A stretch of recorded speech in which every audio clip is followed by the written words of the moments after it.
Shalom, Bapak Pendeta Trisno Kurniadi, MD, Iya. MA, gelar yang didapat dalam perjalanan akademis.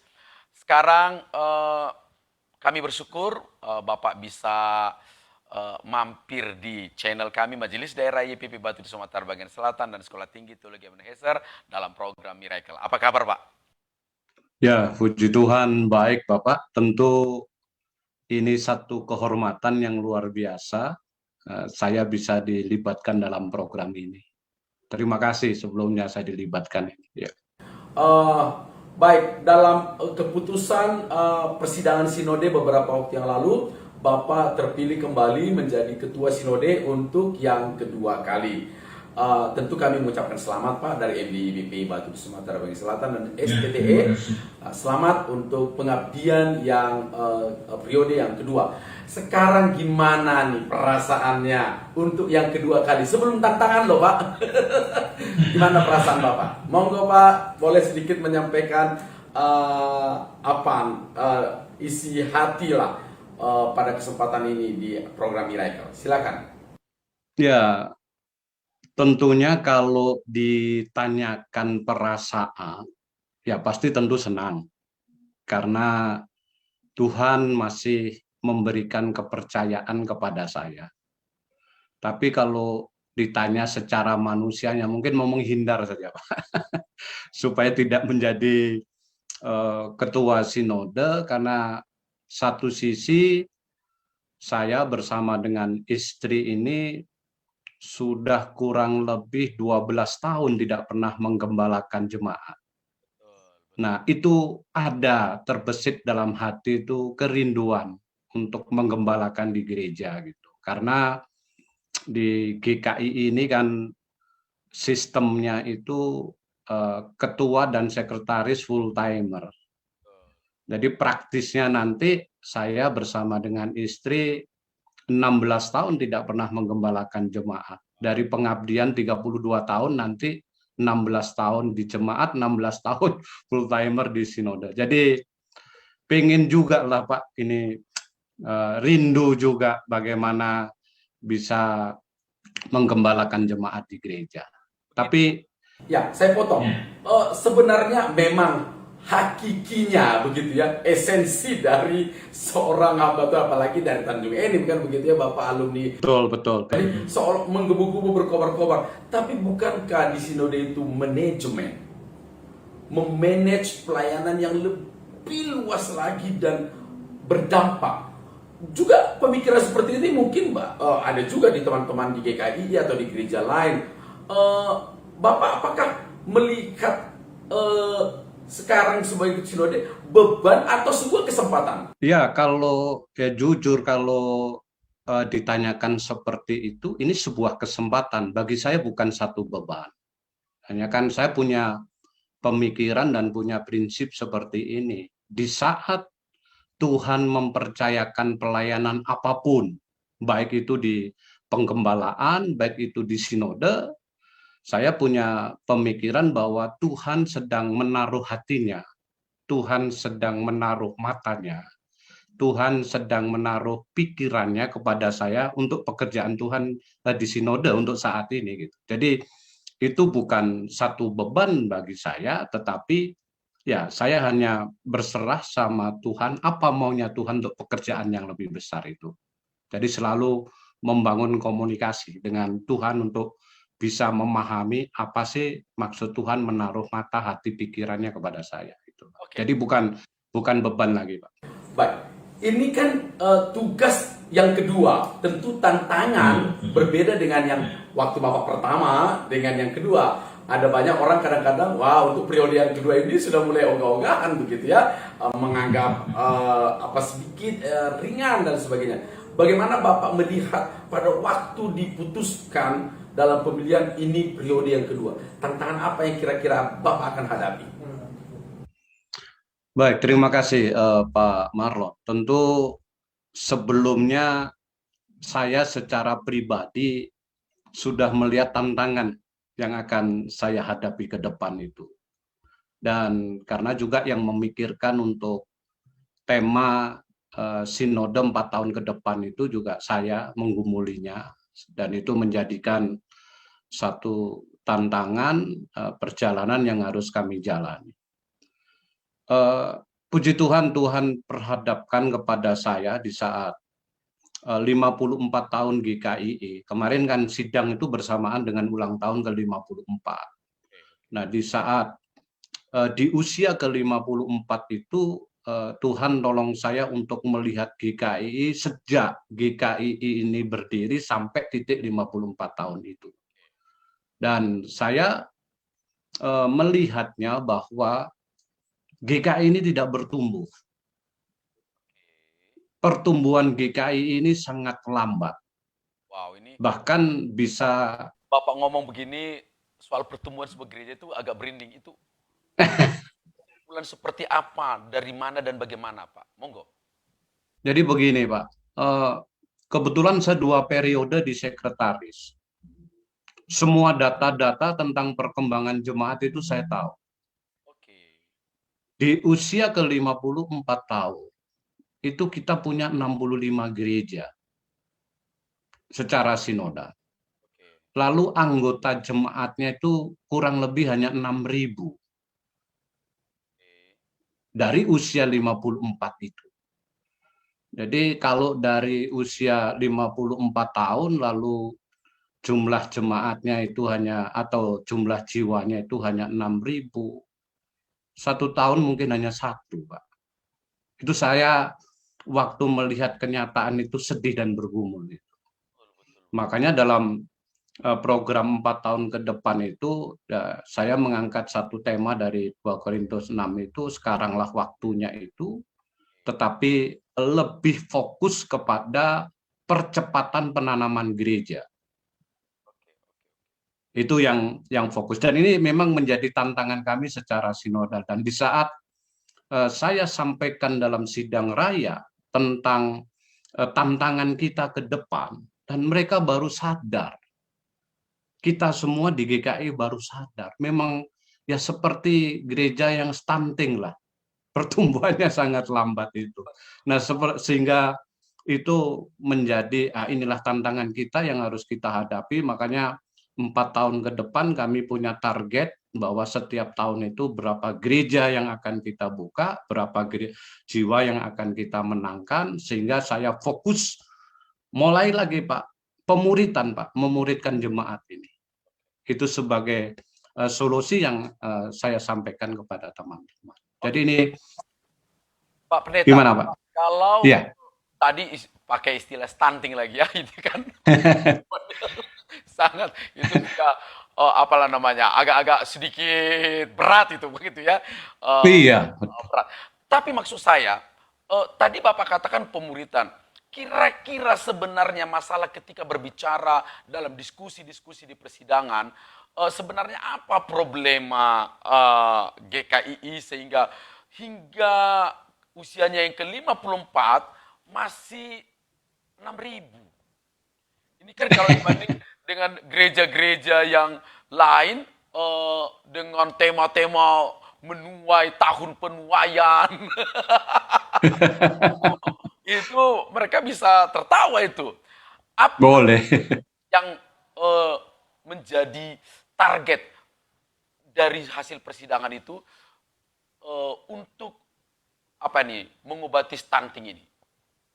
Ya, ya tentu kita kemarin berpikir bersama, ya kembalinya kepada itu, Pak, tentang pemuritan itu, bahwa kita ini program keseluruhan semua jemaat akan kita muridkan, lalu kita persiapkan mereka untuk ambil bagian, Pak, di dalam pelayanan misi untuk penginjilan ini.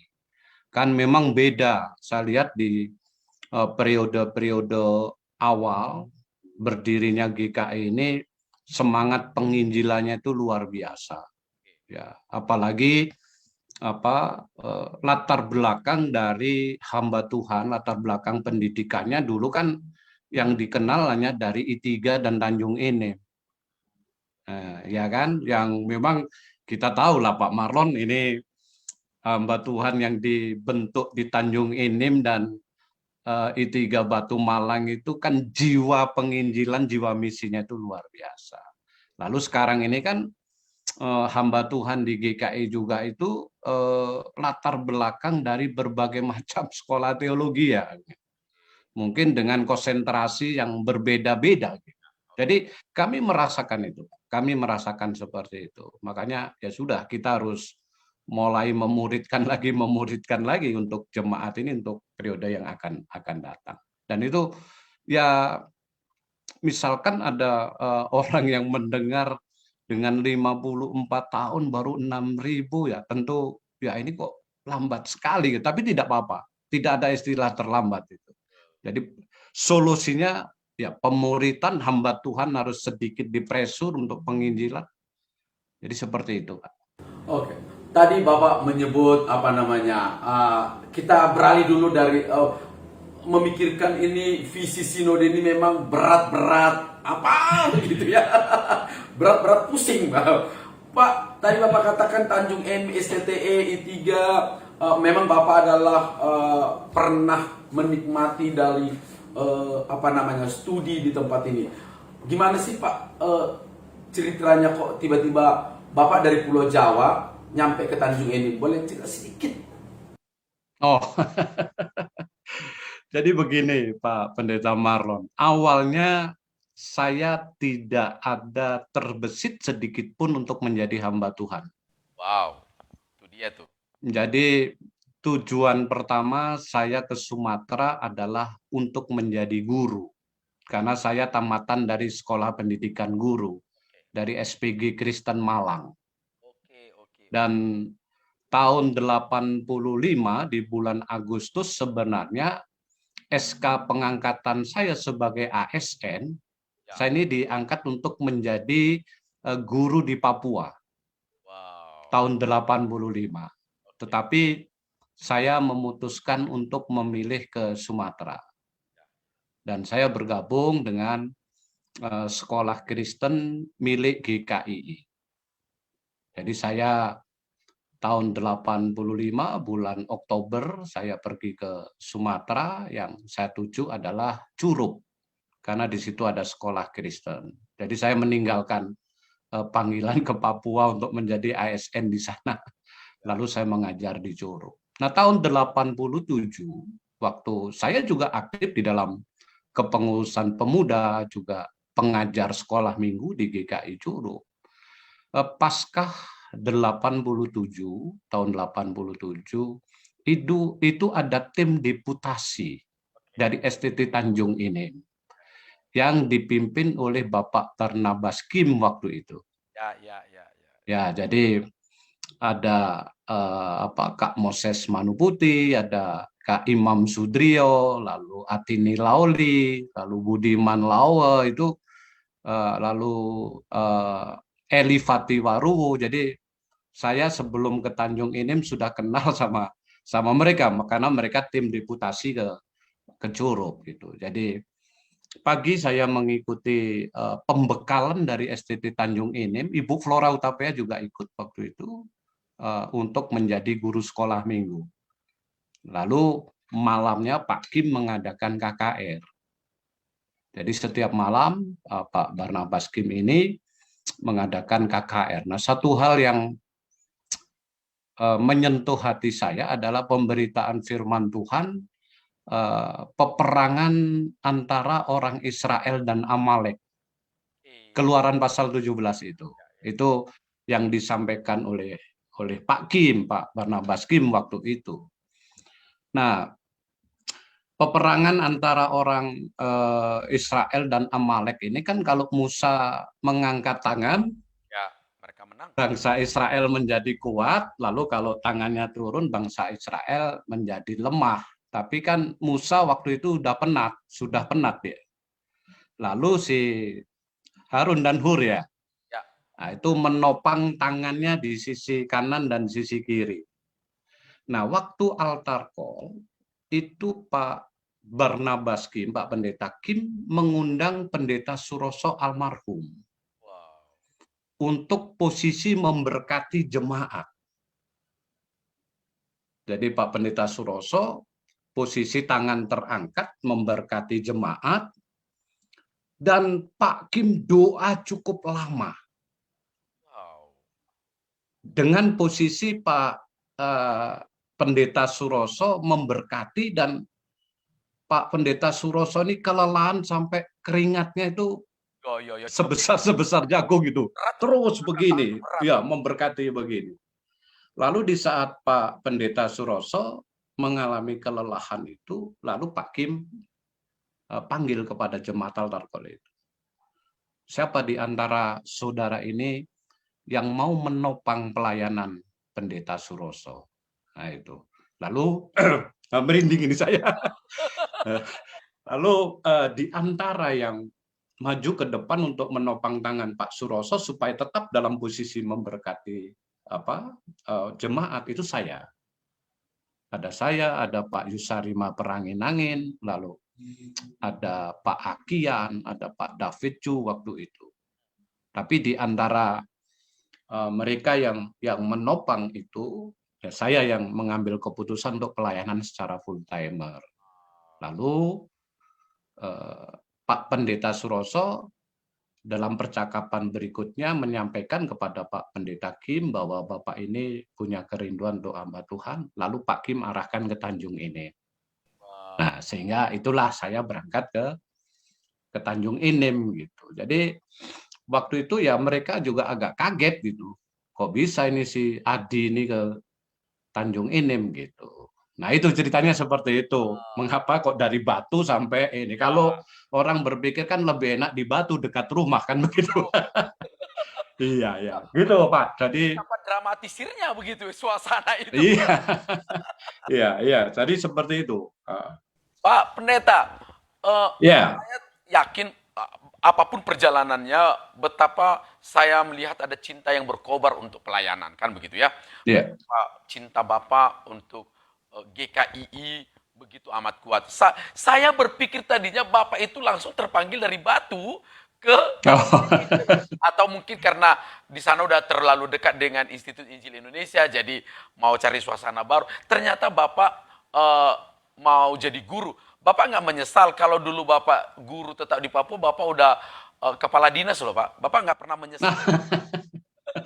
Tidak ada penyesalan sama sekali tidak ada penyesalan. Biasa. Nah, Pak Pendeta, ya, Bapak katakan bahwa kobaran untuk melayani itu luar biasa. Tetap untuk GKI, saya tahu cinta Bapak di GKI. Tetapi kan bukan sebuah rahasia umum bahwa dalam perjalanan di GKI, Bapak juga bertemu ada semacam kerikil-kerikil dalam perjalanan di organisasi. Bagaimana Bapak menyikapi konflik-konflik yang Bapak lewati, yang Bapak hadapi selama di GKI? Iya, saya pikir yang saya hadapi bukan kerikil Pak Marlon, tapi batu yang begitu besar gitu. saya pikir itu karena kan tentu Tanjung Inem sebagai mitra GKI juga kan tentu juga pernah mendapatkan surat tembusan kemitraan tentang Saya yang membacanya. ya tentang dipecatnya saya dari GKI. Itu saya juga sering sampaikan kepada teman-teman bahwa saya pernah seperti ini, tetapi saya tidak berubah panggilan saya untuk ke GKI, saya bilang gitu. Jadi bagaimana menyikapi kalau Pak Maron tanyakan seperti itu ya, organisasi GKI memang punya aturan ADART. Ya, tapi kita juga tahu bahwa gereja ini kepalanya Tuhan Yesus sebagai kepala gereja gitu. Tentu dia juga punya rencana bagi gerejanya, juga punya rencana bagi hambanya yang dipercayakan untuk melayani di GKI. Beberapa waktu, bukan satu kebetulan Pak Pendeta Marlon, sebelum sidang raya sinode itu ada majelis yang datang kepada saya.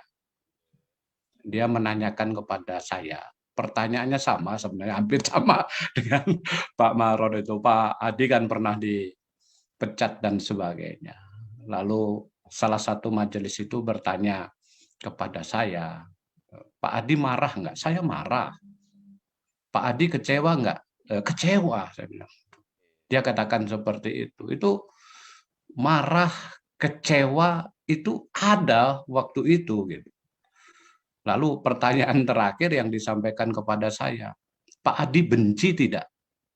Saya katakan saya tidak membenci. Marah iya, kecewa iya, tapi saya tidak benci.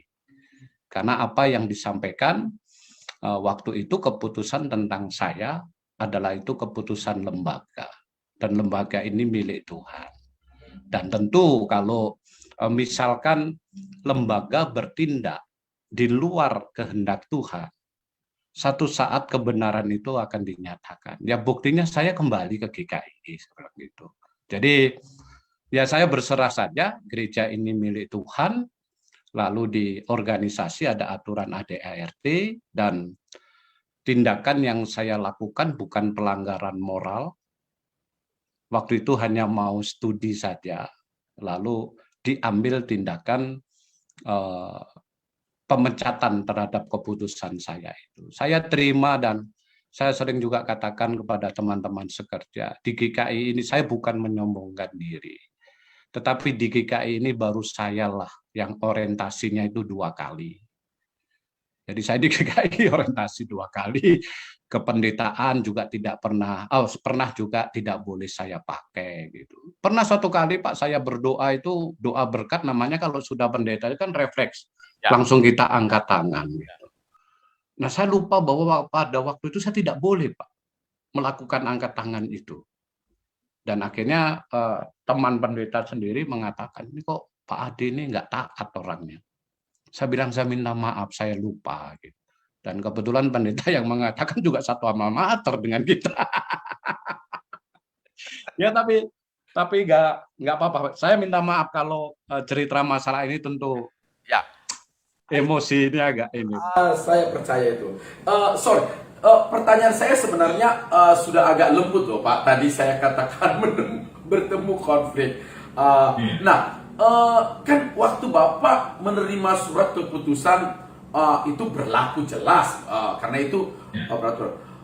Saya pengen tahu, waktu itu tadi Bapak sudah menyebut bahwa Bapak ada istilah dipecat, Bapak tidak boleh menggunakan atribut kependetaan dan seterusnya dan seterusnya. Begitu yang saya baca dalam surat.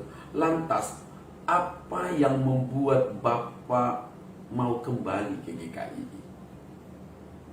Apakah cinta mula-mula bahwa Bapak berasal dari sana, dan tapi what gitu loh yang membuat saya pikir waktu itu di Pulau Jawa nggak kurang-kurang pelayanan pada waktu itu begitu ya. Betul.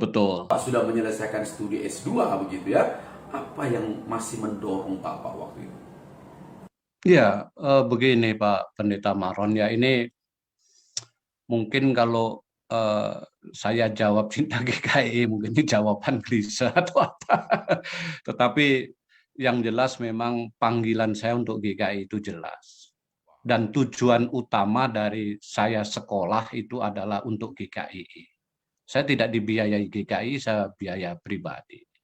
Memang dengan kondisi seperti itu, saya masih mau kembali ke GKI, orang bilang tuh Mas Adi ini bodoh gitu.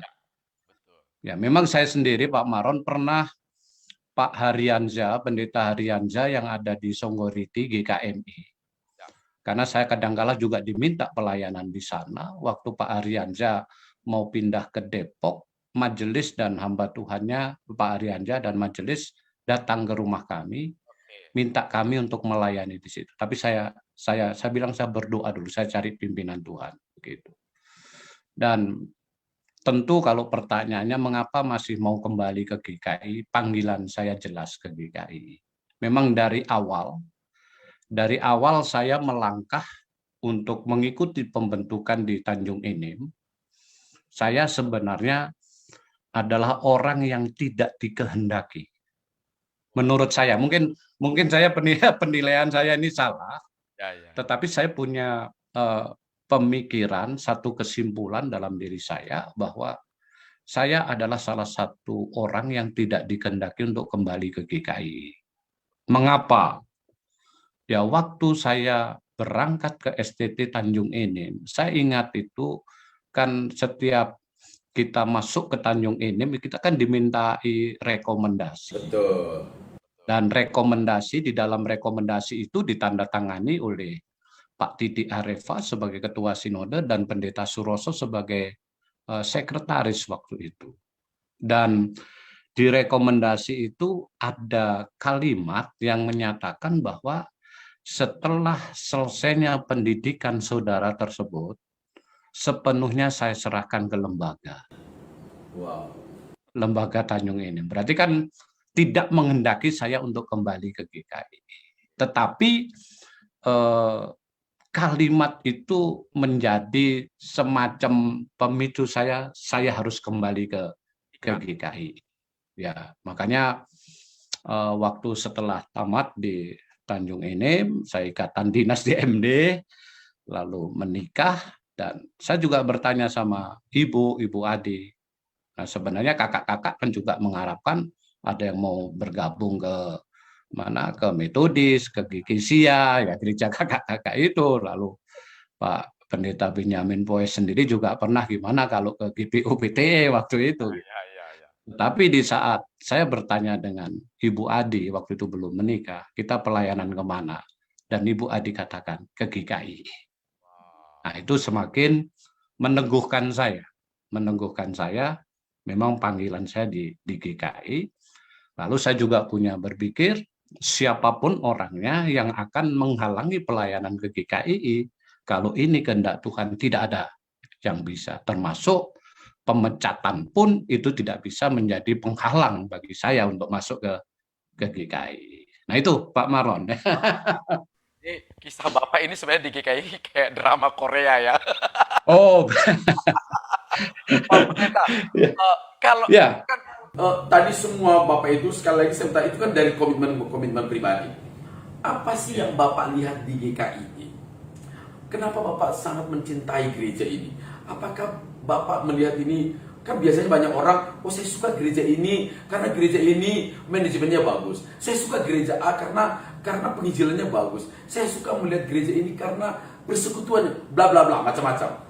Apa yang Bapak lihat di GKI sehingga cinta Bapak begitu kuat? Ya.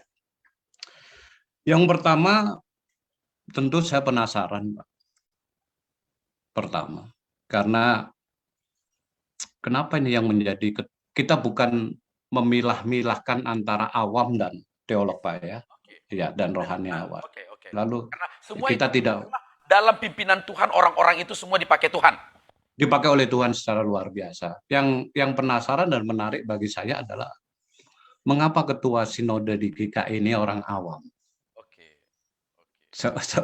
seorang penatua itu. Nah, tentunya kalau dipimpin orang awam dari segi manajemen dan sebagainya itu pastilah ada masalah gitu. Lalu satu sisi saya juga melihat memang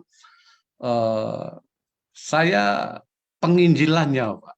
Pelayanan misinya itu luar biasa awal-awal seperti itu. Lalu yang berikutnya juga saya terbeban juga untuk manajemennya, Pak, memperbaiki seperti itu. Makanya saya kan waktu itu ambil MA pun MA manajemen gereja gitu. Nah, sehingga saya mempersiapkan diri sampai seperti itu gitu. Jadi hal itu, Pak, ya awalnya penasaran, kenapa kok begini? Lalu ya yang jelas adalah jiwa penginjilan dan misinya itu. Nah, karena didasari juga saya sudah menjadi jemaat juga 2 tahun. Jadi saya tahu di dalamnya itu. Kan kalau kita lihat GKI ini sejak awal-awal juga sebenarnya gereja yang apa ya, Bengkulu oriented gitu loh ya. waktu itu zaman-zaman Iya. apa namanya, Curup, Bengkulu, ada satu di Palembang dan di sekitar Bengkulu. Dan apa namanya, kok apa namanya, mau bergabung Bapak dengan GKI pada waktu itu. Apa namanya, pertanyaan saya itu, apa yang menjadi mutiara GKI yang berkilau yang Bapak lihat waktu itu? Iya, kalau ya itu Pak, seperti dari awal untuk gereja yang misioner menginjili, itu yang bagi saya gereja yang bergerak dalam penginjilan itu, karena bagaimana orang awam aja bisa menggerakkan, notabene yang di bawahnya hamba-hamba Tuhan itu bisa bergerak untuk penginjilan gitu. Ya, mungkin banyak juga gereja yang ya pastilah misinya menjadi gereja misioner, penginjilan dan sebagainya. Tapi ya Anda tahu Tuhan kok taruh GKI, ya semuanya pasti ada di bawah kendali Tuhan untuk hidup saya, untuk GKI Oh, ini. jawaban di ujung begitu ya. Ya itu betul, dan memang harus jawaban itu yang begitu kuat mendominasi seorang hamba Tuhan Iya, untuk menetapkan iya, panggilan.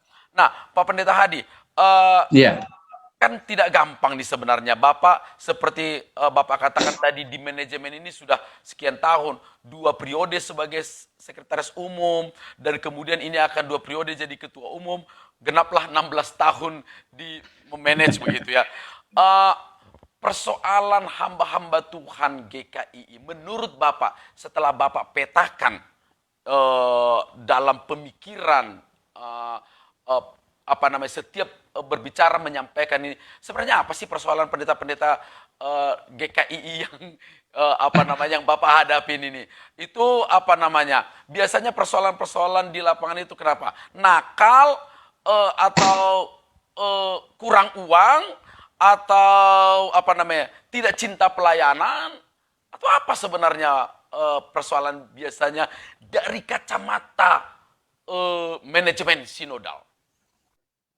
iya. Kalau dari kacamata manajemen ya, memang hamba-hamba Tuhan ini nampaknya perlu belajar manajemen, Pak. Kalau saya melihat seperti itu, karena kita sadar aja lah di eh, kampus kita itu paling cuma 2 SKS. Iya, padahal kalau bicara tentang manajemen itu sangat luas, yang diatur bukan hanya masalah administrasi, gitu. Sangat luas sekali yang perlu kita kelola. Nampaknya permasalahan yang paling utama di dalam hamba-hamba Tuhan adalah bagaimana dia ini bisa mampu menguasai mengelola gereja. Itu sangat penting. Tapi bukan hanya masalah administrasi saja seperti yang saya katakan tadi. Pembinaan perlu kita kelola. Ya, pengembangan secara fisik perlu kita kelola. Lalu bagaimana kita bisa mengelola, memanage pola pembinaan yang mengarah kepada gereja yang bertumbuh. Itu bukan asal-asal saja.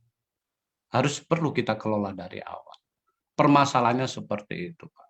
Sehingga saya sendiri merasa saya kurang teman, Pak. Karena saya 2 tahun belajar manajemen ini, sehingga sepertinya saya ini kurang teman yang bisa memahami tentang manajemen gereja ini. Kalau masalah kurang uang dan sebagainya, itu kan kembali kepada manajemen, Pak. Bagaimana mengelola berkat itu kan kembalinya seperti itu. Ya. Itu Pak, saya pikir begitu. Wow, luar biasa ya. Memang ya kita di kampus ya namanya akademis ya. Ada banyak Betul. pelajaran-pelajaran lain selain manajemen. Padahal di lapangan itu memang benar-benar butuh memanage jemaat, memanage persoalan, memanage berkat dan lain sebagainya. Ya, saya pikir mudah-mudahan ini didengar oleh seluruh pendeta-pendeta. Pak Pendeta, ada satu kisah Ya, yang saya kenang dari seorang pendeta Trisno Kurniadi. Saya tidak tahu iya. Bapak masih ingat atau enggak. Konon dalam sebuah acara apa namanya, menggerakkan orang untuk membangun gereja GKII Bengkulu Kota, ada satu peristiwa Bapak mempersembahkan cincin pernikahan. Begitu ya, di depan jemaat tuh Bapak mempersembahkan cincin supaya jemaat juga itu drama, atau sampai di belakang Bapak minta lagi kepada majelis gitu. Itu hanya saya buat apa namanya, aksi seorang artis sinetron untuk menolong jemaat, atau dari hati Bapak. Bagaimana sih ceritanya? Ya, itu bukan drama, Pak. Kalau boleh, bukan hanya cincin, Pak. bukan hanya cincin yang kami persembahkan, dan sebelum kami mempersembahkan itu saya juga bicara sama istri. Itu di tahun 2000, Pak, kalau nggak salah. Karena kita menjadi gembala ini kan kita harus menjadi teladan. Teladan dalam segala hal, Wow. termasuk teladan di dalam memberi dan sebagainya. Dan saya sama Bu Adi udah komitmen masalah-masalah seperti itu. Jadi bukan hanya cincin, Pak, tapi saya bersama dengan Bu Adi pernah mempersembahkan 1 tahun gaji, Pak. Wow. Iya, 1 tahun gaji Bapak. 1 tahun, 1 tahun gaji, dan saya buat surat dan itu saya serahkan di acara Natal.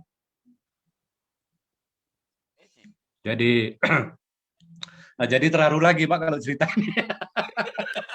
Saya juga Ais, Pak Marlon ini, dan ikut Bapak. Pak Marlon ini Cerita bisa, Bapak. bukan Pak Marlon ini bisa saja mancing-mancing kan begitu. Saya belum pernah loh Pak dengar bahwa Bapak mempersembahkan 1 tahun gaji Pak. Dan Pernah, Bapak Pak. Jadi ada hamba Tuhan seperti itu. iya, jadi saya bicara sama istri, Ma, bagaimana kalau kita mendukung untuk pembangunan gereja ini, kita persembahkan gaji kita 1 tahun ini. Ya awalnya tentu sebagai seorang ibu ya pro kontra itu. Ya terutama yang ditanyakan oleh Bu Adi pada waktu itu, lalu makan kita bagaimana? Saya bilang sama Bu Adi waktu itu, Tuhan pasti urus kita lah. Tuhan pasti urus kita, karena kita juga akan memberikan contoh, bukan bermaksud supaya kita ini dianggap wah, tidak, Mas, saya bilang gitu. Tetapi ini dari ketulusan kita. Nah, akhir dari diskusi itu, akhirnya Bu Adi katakan, ya terserah Papa lah kalau mau mengambil sikap itu. Oke, kalau sudah terserah, saya akan lakukan ini. Nah, waktu habis mempersembahkan gaji 1 tahun itu, Pak, majelis bingung seperti cacing kepijak. Ya. Waktu habis Natal, minggunya ada ibadah, lalu salah satu majelis, ya semua majelis lah bilang, gimana ini Pak Ade ini makannya bagaimana? Iya. Karena sudah tidak dapat gaji gitu. Nah, saya bilang sama mereka, ya yakin saja kalau saya melayani Tuhan, Tuhan pasti urus. Tidak akan membiarkan saya untuk kelaparan, saya bilang gitu. Dan memang dari tindakan yang kami lakukan itu memang membawa dampak, Pak. Pasti pro kontra lah, Pak. Pasti. Ada yang melihatnya secara positif, juga ada yang melihatnya secara negatif. Tapi saya katakan ya, yang tahu Tuhan lah masalah seperti ini. Motivasi yang terdalam dalam hati saya, yang penting gereja ini berdiri gitu. Lalu besoknya, Pak, setelah ibadah, besoknya itu ada seorang pengusaha yang datang kepada kami. Dia tanya, berapa gaji Pak Pendeta? Wow. Dia katakan begitu. Ya. Dan itu tidak saya duga-duga, Bapak. Ya, betul. Tidak saya duga-duga. Lalu Bapak itu datang ke rumah, beliau tanya, berapa gaji Pak Pendeta tiap bulan? Saya katakan nominalnya sekian. Lalu Bapak itu katakan, saya tanggung selama 1 tahun. Wow. Jadi itu, Pak. Ya kalau saya mungkin kalau ada motivasi yang tidak benar dalam hal itu, Tuhan tidak ada orang yang digerakkan oleh Tuhan untuk itu gitu. Dan buktinya ya itulah, Pak, ceritanya seperti itu. Jadi bukan hanya cincin, tapi saya pernah menyerahkan gaji itu. Pak Pendeta, kan GKI itu di mata banyak orang juga sama mungkin seperti gereja-gereja Injili yang di daerah-daerah yang kekayaannya adalah itu pergumulan. Kekayaan dan kehormatan hamba Tuhannya itu adalah kemuliaannya itu adalah menghadapi pergumulan. Betul. Tapi kalau orang melihat mungkin seorang Hadi, seorang Krisno Kurniadi yang yang begitu banyak diberkati dan lain sebagainya. Mungkin mereka tidak tahu bahwa Bapak juga pernah melewati masa-masa sulit secara finansial dalam perjalanan hidup Bapak. Atau Bapak tidak pernah mengalami kesulitan finansial selama di GKII? Boleh cerita nggak? Oh, sangat pernah. Jadi Atau, bukan tidak pernah. atau mungkin juga kan pendeta-pendeta GKII sekarang mungkin sudah terlalu makmur-makmur, tidak tahu bahwa pernah ada cerita dalam perjalanan hidup Bapak bahwa Bapak juga mengalami selain kesulitan-kesulitan menghadapi jemaat, majelis, tapi juga kesulitan personal yang perlu mereka dengar hari ini dan suatu kelak juga anak-anak Bapak. Monggo Pak. Ya, kalau hamba-hamba Tuhan GKII yang sekarang ini, Pak, ya tentu mereka tidak lebih jelek dari kami dulu. Maksudnya dari segi finansial dan sebagainya gitu. Karena ya tentu kita sebagai pemimpin juga, sebagai hamba Tuhan tanda kutip, sebenarnya kita tidak ada istilah senior junior. Nah, tentunya kami yang lebih dahulu dipercayakan oleh Tuhan untuk melayani, tentu kami juga tidak mau mewariskan tanda kutip penderitaan yang kami alami, sehingga kami membuat aturan mengelola ini bagaimana supaya tidak terjadi seperti itu lagi. Ya, masalah penderitaan ya memang sama, tetapi begini loh Pak, kalau kita melayani itu, prinsip saya kalau diperhadapkan masalah, kita jangan fokus kepada masalah itu, Oke. tapi fokuslah kepada pribadi yang kita layani yang mampu menyelesaikan masalah kita. Amin. Nah, kalau saya seperti itu saja. Jadi jangan fokus kepada masalah itu, kita fokus kepada sang kepala gereja bahwa, tapi juga saya sendiri menyadari bahwa setiap masalah itu dipakai oleh Tuhan untuk proses membentuk kami. Nah, itu. Mungkin orang berkata begini, Pak Hadi kan tidak pernah sama seperti kami pelayanan di yang terpencil.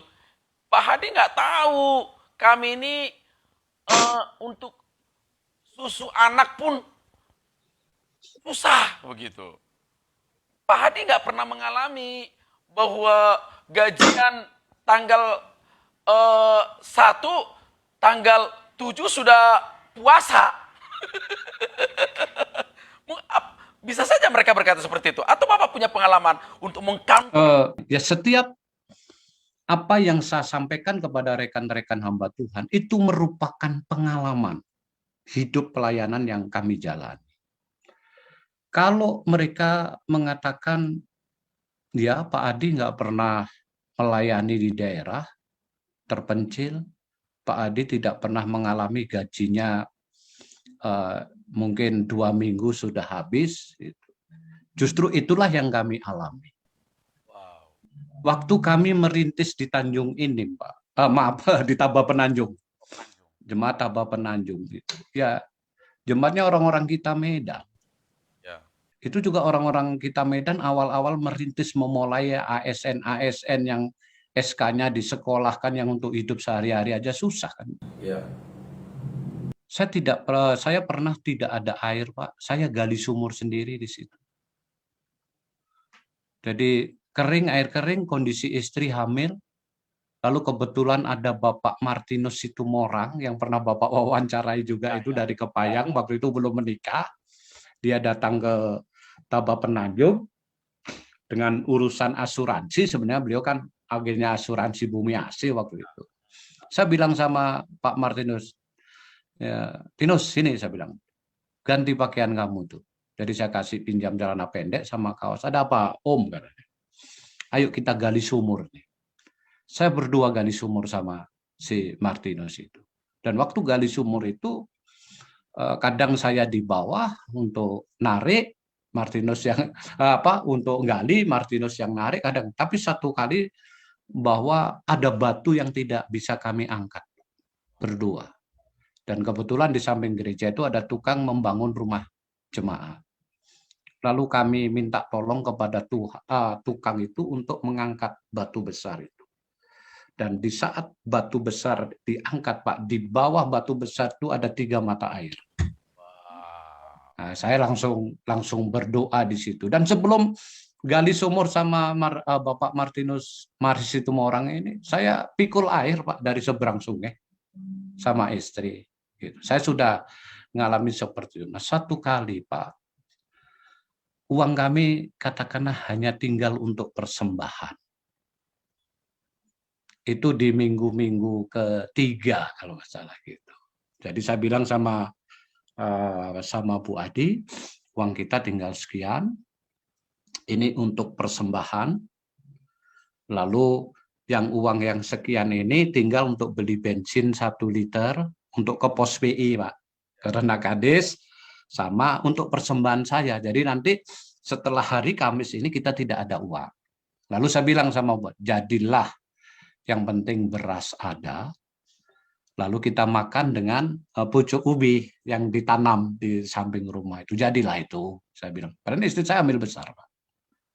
Waktu saya pulang kalau minggu kan 2 kali di Tabah Penanjung dan di pos PI. Nah, pulang dari pos PI itu, Pak, kami duduk-duduk di depan gereja.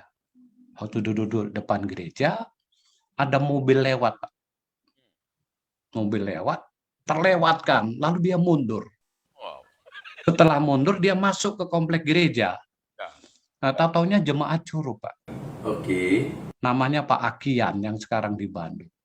Oh, Pak Adi di sini ya. Oh iya, saya tinggal di sini, pelayan sini. Karena beliau mau menghadiri pernikahan, terlalu cepat dia datang, sehingga untuk nunggu sore itu di Tabah Penanjung. Kami sharing pelayanan, kami tidak pernah menceritakan masalah uang habis dan sebagainya. Gitu. Ya, kami ngobrol, kami berdoa. Nah, pas pulang, dia sudah naik ke mobil, istrinya turun lagi. Dia bawa bungkusan tisu, uang dibungkus pakai tisu, Pak. Ibu Adi minta maaf, kami nggak bawa amplop. Lalu uang itu dikasih sama Bu Adi. Nah, saya bilang sama Bu Adi, uang itu belum dibuka. Saya bilang sama Bu Adi, uang itu cukup sampai akhir bulan, bahkan lebih. Betul, Pak. Akhirnya kebutuhan yang sudah habis itu cukup dan sampai lebih, Pak. Nah, itu berkat yang tidak kami duga-duga. Makanya kalau ada teman-teman yang mengatakan, ya Pak Adi belum pernah di tempat terpencil, belum pernah mengalami kekurangan, ya tentu kami sudah merasakan seperti itu. Suatu saat juga Ibu Adi ke pasar waktu di Kepahyang, Pak. Awal-awal pengantin baru. Bu Adi ke pasar, ya sebenarnya saya tahu kondisi keuangan itu. Tapi Bu Adi bilang, tiba-tiba sampai pasar, dia bilang, Pak, Bapak, saya bilang gitu, kalung sudah saya jual. Dia menjual kalung untuk makan. Saya, waduh, saya bilang gitu. Saya hanya bilang, ya sudahlah, nanti kalau ada berkat kita ganti semua. Saya bilang gitu. Kita tidak tahu kan berkatnya dari mana. Jadi hal-hal seperti itu sudah kami alami. Itu cerita pendeta-pendeta GKI, itu cerita kemuliaan. Pak Pendeta, saya sering katakan kepada para mahasiswa STTE ini, saya sangat percaya bahwa alumni-alumni STTE itu tangguh kalau menghadapi kekurangan. Amin, amin, ya Pak. Yang kadang-kadang tidak tangguh adalah ketika menghadapi kelebihan. Ketika sudah makmur. Iya. Pak Hadi, Bapak kan Iya. 3 anak laki-laki. Betul. Dan ada satu yang meneruskan Bapak menjadi hamba Tuhan. Bapak mau persembahkan nggak untuk GKI? Iya. Bukan 1, Pak, 2, Pak. Oh, 2 ya? Ya, jadi yang paling si sulung Ya. itu sudah selesai dari STT Bandung. Iya. Dan sekarang juga melayani di salah satu gereja di Jakarta, dan tanggal 11 September nanti akan wisuda S2-nya, Pak. Dari STT Amanat Agung. Oke. Dia tidak bisa kembali ke GKI, faktor teman hidup, Pak. Karena peraturan di GKI ini kan dua-duanya harus latar belakang strata 1 teologi kependetaan. Gitu. Sedangkan calon dari anak yang sulung ini adalah SPD, Pak, Pendidikan Kristen, sama satu kampus. Tadi dia mengajar di salah satu sekolah milik Kalam Kudus di Jakarta. Nah, faktor ini. Nah, lalu si bungsu sekarang sedang semester 7 di STT Bandung dan sedang praktek antar semester juga di GKI Lahat. Nah, saya bersyukur dia praktek di GKI Lahat sehingga dia juga tahu apa kebutuhan di GKI Lahat, dan saya sering sharing sama dia menanyakan kira-kira apa kekurangan di GKI Lahat, pembinaan-pembinaan apa yang perlu ditingkatkan. Ya, satu hal hampir sama dengan pemikiran saya, nampaknya anak saya juga melihat bahwa pemuritan itu perlu digalakkan di GKI. Itu yang dia tangkap seperti itu. Dan saya tidak tahu ke depan akan pelayanan di mana, tetapi saya sebagai orang tua tentunya juga mendoakan. Ya, anak saya selalu ya doakanlah Pak seperti itu. Jadi Maksud saya begini, jawabannya Pak Pendeta. seperti itu. Maksud saya, Ya, kadang-kadang saya percaya bahwa pendeta-pendeta GKI itu mampu menghadapi semua apapun bentuknya. ya. Ketika mereka sudah ada di posisi yang baik, mereka sudah lupa penderitaan sahabat-sahabat, teman-teman, dan bila perlu nggak usah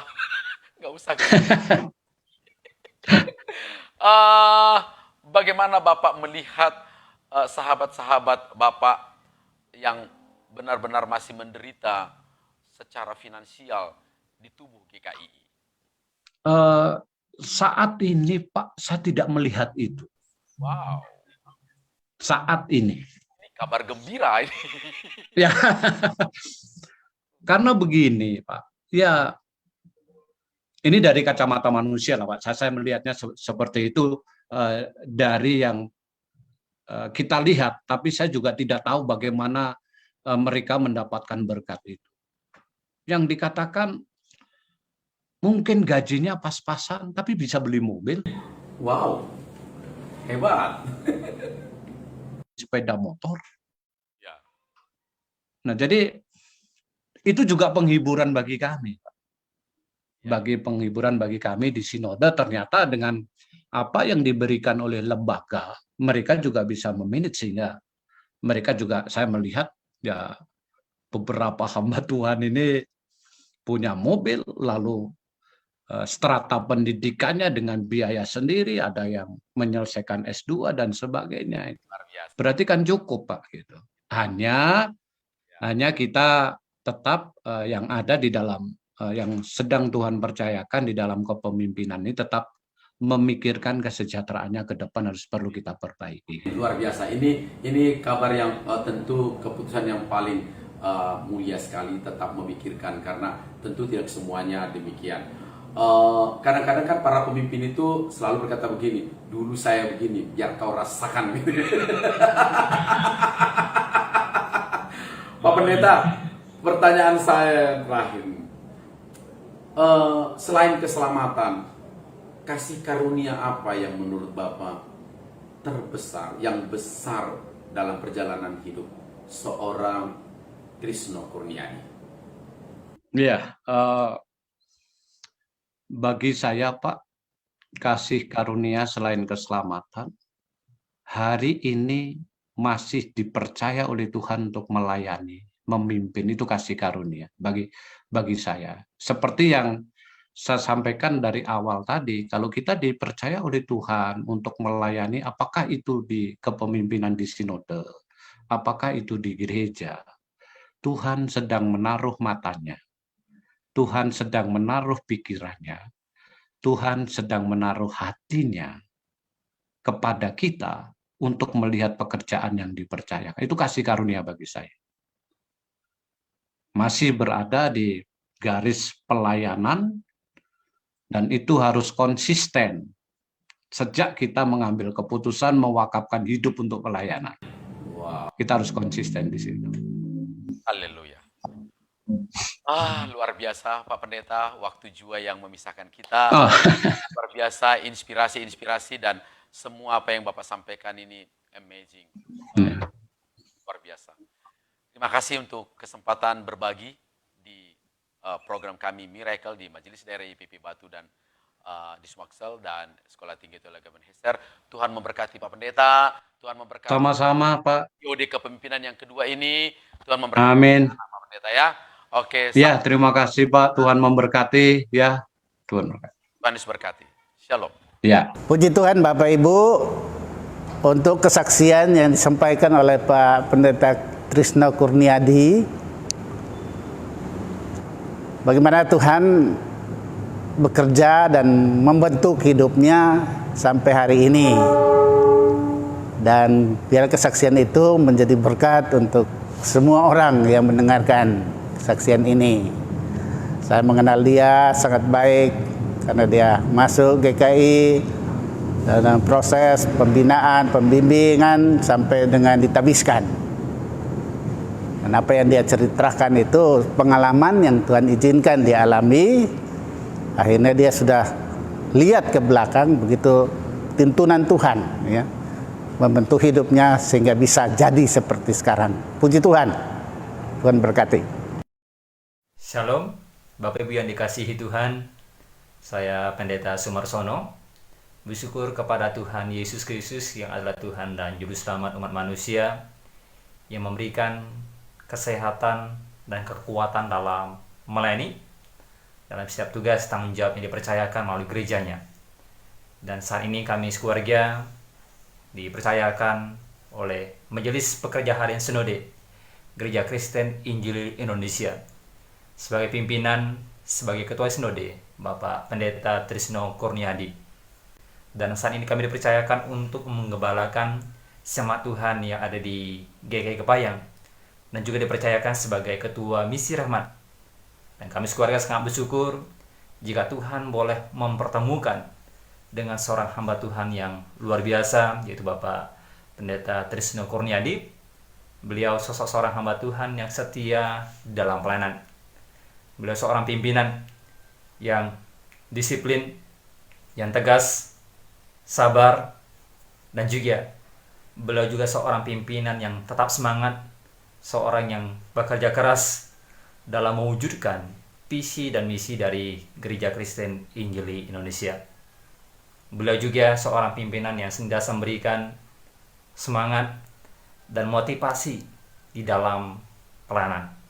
Dan beliau selalu mengatakan kepada setiap hamba-hamba Tuhan, buatlah, ciptakanlah sejarah yang baik dimanapun engkau ditempatkan di dalam pelayanan. Dan beliau juga seorang kepala keluarga yang baik. Nah, biarlah kami juga dapat meneladani apa yang beliau sudah lakukan, sehingga nama Tuhan ditinggikan, nama Tuhan dimuliakan melalui pelayanan bersama-sama. Terima kasih untuk kesempatan yang diberikan kepada kami.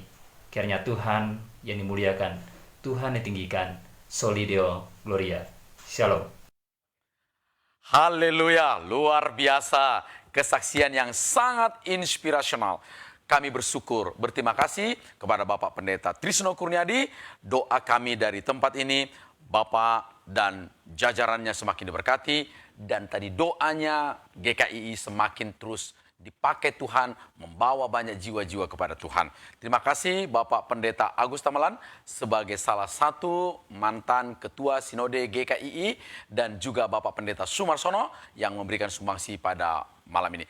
Ikuti terus acara-acara kami. Minggu depan seperti ini di acara Miracle, narasumber kami yang lain dari Kota Medan dan tentunya acara Saturday Night Service, kemudian juga pada acara Minggu malam, acara Bom Bincang Orang-Orang Muda, dan pada hari Jumat ada acara Eben Kids Ministry.